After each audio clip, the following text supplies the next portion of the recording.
এরাই তো এখান থেকে তৈরি হবে। ছাত্র রাজনীতি মানে হাই লেভেলে কনসেপ্ট তাদের কাছে থাকে, এই জন্য আমরা আজকে এসেছি। বাংলায় বিজেপির প্রথম সরকার গঠনের আবহে এবার শিক্ষাঙ্গন নিয়েও কড়া বার্তা বিজেপি। স্কুল কলেজে ও তৃণমূল কালচার চলবে না, পড়াশোনাই হবে মূল অগ্রাধিকার স্পষ্ট জানিয়ে দিলেন নোয়াপাড়ার নবনির্বাচিত বিজেপি বিধায়ক ও দাপুটে নেতা অর্জুন সিং। অর্জুন সিং এর দাবি, স্কুল কলেজে কোনো ধরনের রাজনৈতিক দাদাগিরি বরদাস্ত করা হবে না, ছাত্রছাত্রীরা শুধুই পড়াশোনা করবে, সেটাই নিশ্চিত করতে চায় নতুন সরকার। যেমন কলেজের ছেলেরা কলেজে রাজনীতি করবে, কলেজে বাইরে মস্তান গুন্ডাদের জন্য নয়। শিক্ষা এডুকেশন মান অত কমে গেছে, যেখানে ইউনিয়ন ইলেকশন হয় না, ইউনিয়নে ইলেকশন হবে, নতুন নতুন ছেলে ভাববে, নতুন কাজ করার একটা চান থাকবে, এইগুলো একটা থাকবে।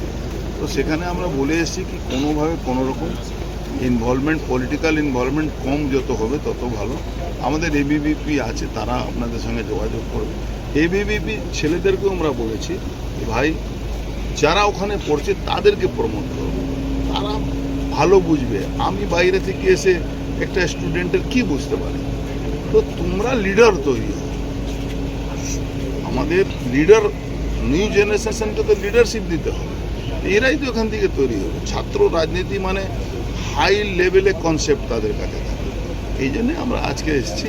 আজকে আরও মহাদেবানন্দে যাওয়ার কথা ছিল, যেতে পারছি না, পার্টি মিটিং আছে, আমার টাইম ওভার হয়ে। দীর্ঘদিন ধরেই রাজ্যের বিভিন্ন শিক্ষা প্রতিষ্ঠানে ছাত্র রাজনীতির সংঘর্ষ এবং দখলদারির অভিযোগ উঠেছে। সেই আবহে বিজেপির তরফে রাজনীতি মুক্ত শিক্ষাঙ্গনের বার্তা যথেষ্ট তাৎপর্যপূর্ণ। অর্জুন সিং আরও জানিয়েছেন, ছাত্র স্বার্থ রক্ষায় ভবিষ্যতেও সক্রিয় থাকবে অখিল ভারতীয় বিদ্যার্থী পরিষদ বা এবিভিপি। পড়ুয়ারা যাতে সুষ্ঠু পরিবেশে নিজেদের ভবিষ্যৎ গড়তে পারে সেদিকে জোর দেওয়া হবে।